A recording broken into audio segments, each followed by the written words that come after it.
பெற்றோர்களுக்காக தான் இந்த வீடியோ, அதுவும் பெண் பிள்ளைகளின் பெற்றோருக்காக தான். அதாவது உங்களுடைய பொண்ணு ஒருத்தர் லவ் பண்றாருங்கிறது தெரிஞ்ச உடனே அந்த லவ் உடனே பிரிக்கிறது, எங்க ஓடி போயிடுவாளோன்னு பயந்து சொந்தக்காரனுக்கோ ஜாதிக்காரனுக்கோ எவனையோ பிடிச்சி அவசர அவசரமா கல்யாணம் பண்ணி வைக்கிறதுங்கிற மாதிரியான விஷயங்களை தயவு செஞ்சு நிறுத்துங்க. இது உங்க பொண்ணுக்கு நீங்களே பண்ற ரொம்ப பெரிய பாவங்கிறத தெரிஞ்சுக்கங்க. ஏன்னா அவங்க ஒரு தெளிவான மனநிலைக்கு வந்திருக்க மாட்டாங்க.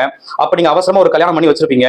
அந்த மாப்பிளைக்கு எப்பயோ அந்த விஷயம் தெரிய வருது, தெரிய வந்ததுல இருந்து இந்த பொண்ணை பாக்குற பார்வையை மாறிடுது. இந்த பொண்ணு சின்னதா ஏதாவது பண்ணாலும் இல்ல அவங்களுக்கு இடையே எந்த பிரச்சனை வந்தாலும் இதை எடுத்துட்டு வந்து இவங்களை குத்தி காட்டி பேசுறது வந்து ஒரு வழக்கமாயிடுது. இது உளவியல் ரீதியா அவங்களுக்கு நிறைய பிரச்சனைகளை உருவாக்கி கொடுக்குது. சோ அவங்க லவ் பண்ற அந்த பையனுக்கு தகுதி இல்லைன்னா தகுதி வளர்த்துக்க டைம் கொடுங்க. அதை கொடுத்தும் அந்த பையன் வளர்த்துக்கல அப்படின்னா நீங்க அடுத்த மாப்பிளைய பாருங்க. அதற்கு அவங்க ரெடி ஆகிறதுக்கான ஒரு டைமாவது கொடுங்க. உடனடியா இந்த ஒரு கட்டாய கல்யாணத்தை பண்ணாதீங்க. அது சட்டப்படி தப்புங்கிறது தெரிஞ்சுக்கங்க. நீங்க கல்யாணம் பண்ணி கொடுத்து நம்ம பொண்ணு இப்ப சந்தோஷமா இருக்கா அப்படிங்கிற மாதிரி உங்களுக்கு தெரியலாம். ஆனா அவங்க வெளியே சொல்ல முடியாத பல பிரச்சனைகளை வந்து ஃபேஸ் பண்றாங்க. அவங்க கணவரே தப்பு பண்ணாலும் திரும்ப கேள்வி கேட்க கூட முடியாத ஒரு சூழ்நிலைக்கு தள்ளப்படுறாங்க. இந்த மாதிரியான குமுறலோட பல பெண்கள் வராங்க. அவங்களுக்கு என்ன ஆறுதல் சொல்றதுன்னு எங்களுக்கு தெரியல. அதனால பெற்றோர்கள் இதை புரிஞ்சுக்கிட்டு தயவு செஞ்சு இந்த மாதிரியான